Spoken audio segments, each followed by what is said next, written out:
Hello Master Jet, magtatanong lang po, bawal po ba mag-wellness leave kapag natapat ng instructional block? Yun po kasi sabi ng head namin. Ang sagot po dyan ay hindi. Hindi po bawal ang mag-wellness leave kahit kayo po ay nasa instructional block. No, ngayon po, itong first term o kaya ay sa second term o kaya ay sa third term. As long as nasa instructional block, hindi po ibig sabihin nun ay hindi ka na pwede mag-apply ng wellness leave. No, hindi po natin nababasa sa kahit saan man po na issuances ng DepEd o kaya ay maging ng let's say DepEd na lang po kasi tungkol po ito sa instructional block. Wala pong issuance sa DepEd na nagsasabing hindi ka pwede mag-wellness leave. Marahil ito lamang po ay isa sa mga gustong ipa-implement ng inyo pong school head dahil natatakot siya na baka walang magiging reliever doon sa klase mo at baka siya yung makakapagturo kasi walang available na teacher. Ang totoo po niyan ay hindi naman po talaga pinagbabawal yung wellness leave kasi kahit nga po general break from work ay pwede po maging dahilan para po sa wellness leave.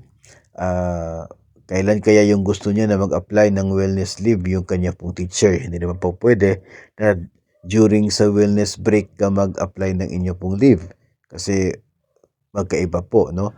Dagdag po sa parang binigay na pabor sa mga guro ngayon. Ito pong wellness break na ito, iba pa po doon sa wellness leave. So, hindi pwedeng during the break ka mag-leave. At kapag end naman po ng term, ay marami din po yung mga trabaho na dapat pong gawin. No? Kasi nandiyan po yung mga computation ng grades at nandiyan din po yung mga activities na hindi pwedeng ipasok during instructional block. So dito sa end ng term, doon ilalagay yung mga activities ng Department of Education kahit po yung mga curricular yung mga activities po.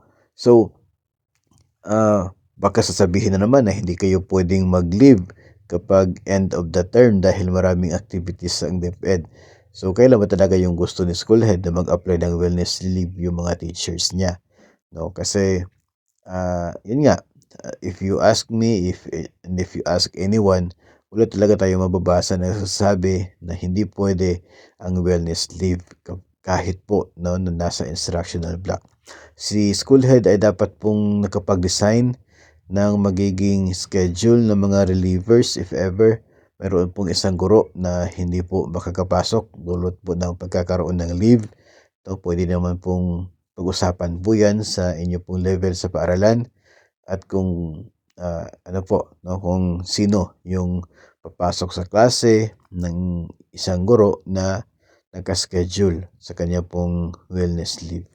So, mali po na sabihing ipinagbabawal ang pag-avail o pag-apply nito pong wellness leave na ito dahil lamang po dahil po na nagkataon na nasa instructional block pa.